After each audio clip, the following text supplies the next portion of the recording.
Hello friends, स्वागत है आपके अपने YouTube channel target GK tricks में। दोस्त, आज की इस वीडियो में हम लोग राष्ट्रपति से संबंधित आने वाली कम्पिटिटिव एग्ज़ाम में जितना भी क्वेश्चन बनेंगे वो सारा का सारा डिस्कस करेंगे। और मैं आपको बता दूँ, जितना भी क्वेश्चन है सारा का सारा प्रीवियस ईयर में पूछा जा चुका क्वेश्चन है, जो कि आप लोग स्क्रीन पर देख सकते हैं ये कब कब पूछा गया है। तो प्लीज़ फ्रेंड्स, आप लोग वीडियो के अंत तक बने रहिएगा और साथ ही साथ देखिएगा टेस्ट देकर कि कितना आप सही कर पाते हैं। तो डायरेक्ट चलते हैं क्वेश्चन की ओर। सारा का सारा क्वेश्चन राष्ट्रपति से संबंधित है, जो कि हमारे पॉलिटी के विषय से है।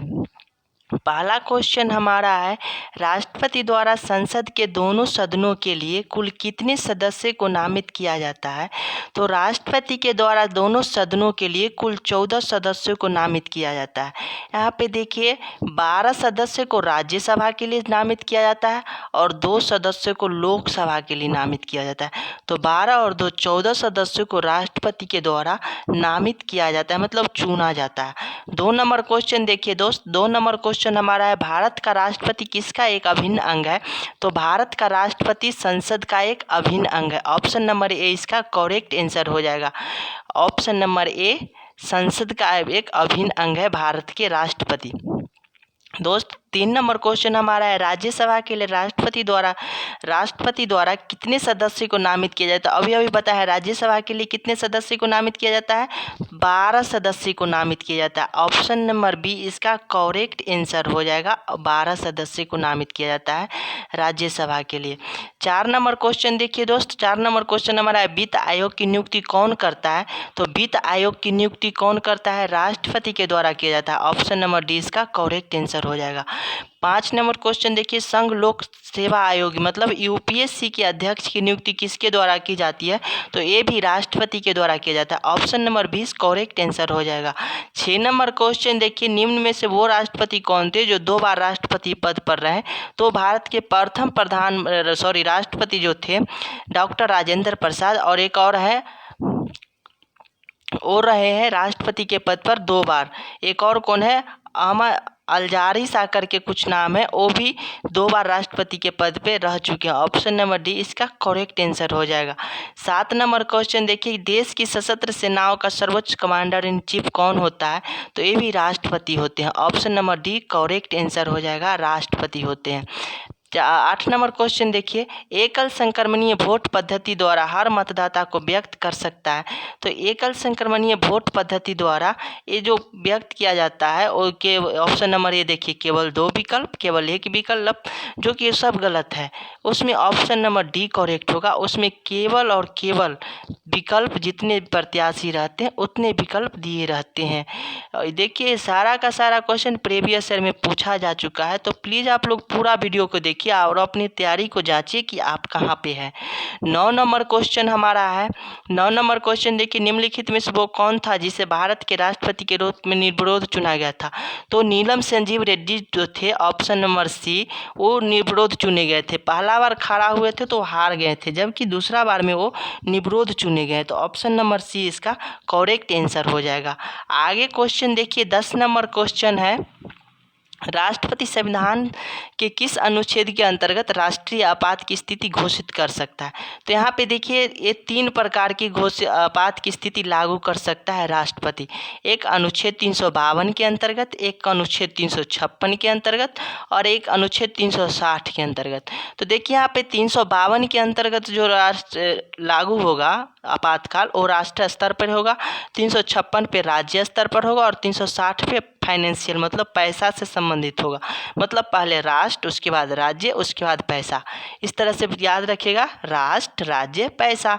तो राष्ट्र से संबंधित बोल रहा है ना राष्ट्रीय आपातकाल की घोषणा। क्वेश्चन देखिए, राष्ट्रीय आपात की घोषणा तो कब किया गया था? आर्टिकल 352 के अंतर्गत किया जाता है। ऑप्शन नंबर ए इसका करेक्ट आंसर हो जाएगा। अब देखिए, 11 नंबर क्वेश्चन हमारा, राष्ट्रपति ने अब तक कितनी बार राष्ट्रीय आपात की घोषणा की है?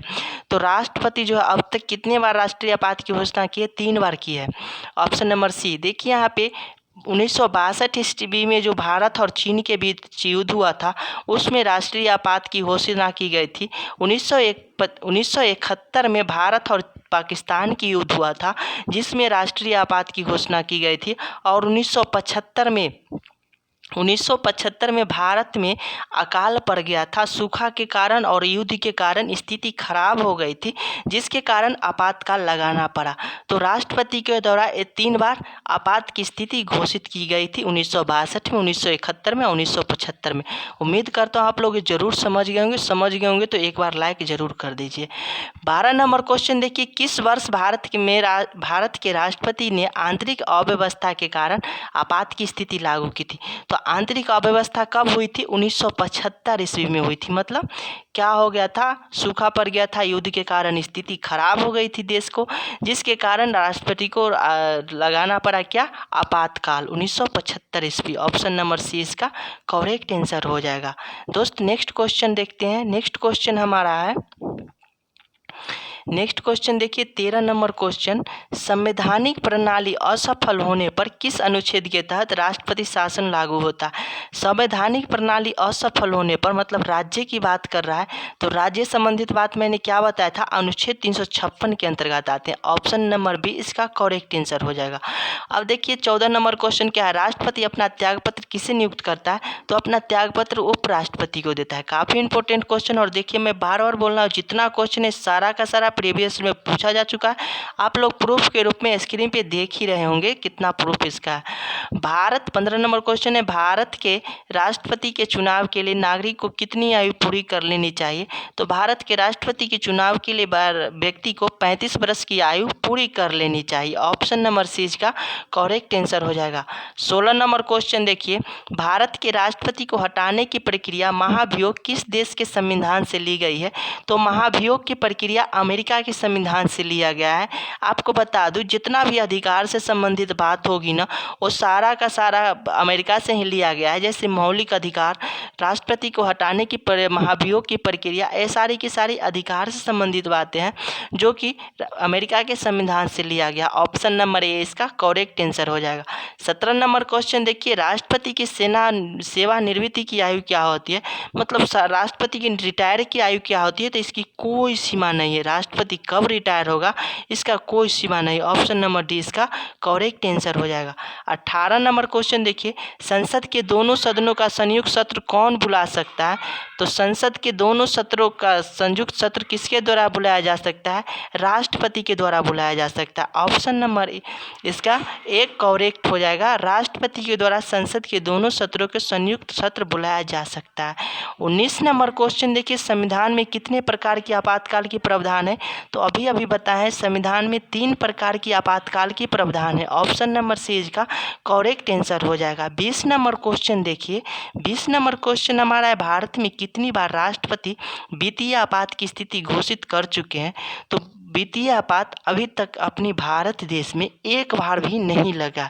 मतलब फाइनेंशियल स्थिति से संबंधित आपातकाल अभी तक अपने भारत में एक बार भी नहीं लगा। ऑप्शन नंबर ए इसका करेक्ट आंसर हो जाएगा, जबकि 3 बार ऑलरेडी आपातकाल की स्थिति लग चुका है राष्ट्रीय स्तर पे। 21 नंबर क्वेश्चन देखिए, वित्तीय आपात की उल्लेख किस अनुच्छेद में के अंतर्गत आता है? तो मैं आपको बताया वित्तीय आपात किस अनुच्छेद के अंतर्गत आता है? अनुच्छेद 360 के अंतर्गत आता है। 352 में राष्ट्रीय आपातकाल, 356 में राज्य आपातकाल और 360 में वित्तीय आपातकाल। तो ये तीनों के तीनों आपको याद रखना है। आर्टिकल काफ़ी इंपॉर्टेंट है और काफ़ी बार पूछा जा चुका है। 22 नंबर क्वेश्चन देखिए, भारत की किस प्रकार की आपात की स्थिति अभी तक केवल एक बार लागू की गई है? तो भारत में जो आंतरिक स्थिति की जो आपातकाल 1975 में जो लगी थी, वो केवल अभी तक एक ही बार लागू किया गया था। ऑप्शन नंबर ए इसका करेक्ट आंसर हो जाएगा। 23 नंबर क्वेश्चन देखिए, भारत के राष्ट्रपति पर महाभियोग चलाया जा सकता है।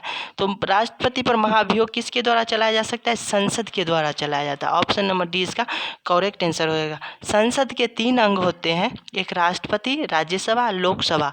राज्यसभा को अस्थायी सदन कहा जाता है, जबकि लोकसभा को अस्थायी सदन कहा जाता है। राज्यसभा को उच्च सदन कहा जाता है, जबकि लोकसभा को निम्न सदन कहा जाता है। राज्यसभा में 30 वर्ष की आयु पूरा करने के बाद लोगों को मत देने के या फिर उसमें प्रत्याशी के रूप में खड़ा होने का अधिकार है। वही लोकसभा में 25 वर्ष की आयु में वो प्रत्याशी के रूप में खड़ा हो सकते हैं।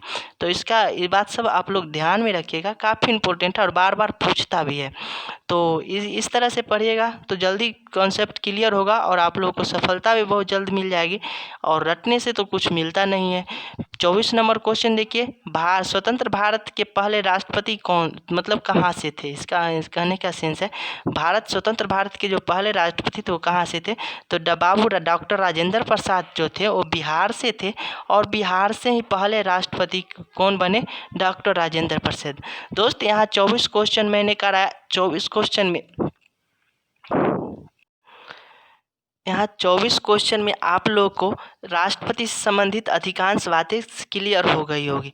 उम्मीद करता हूँ ये वीडियो आप लोग को अच्छा लगा हो। आप लोग अपनी योग्यता को भी जांच लिए होंगे कि आप लोग कहाँ हैं, और जितना क्वेश्चन था वो सारा का सारा प्रीवियस ईयर में पूछा जा चुका क्वेश्चन है।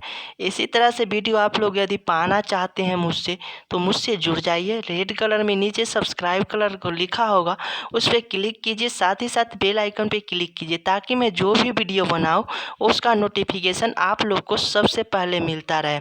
यदि वीडियो अच्छी लगी हो, मेरी मेहनत अच्छी लगी हो, तो प्लीज़ अपने दोस्तों के साथ शेयर करें, साथ ही साथ इस चैनल को सब्सक्राइब भी करें। मिलते हैं नेक्स्ट वीडियो में, तब तक के लिए जय हिंद, जय भारत, वंदे मातरम।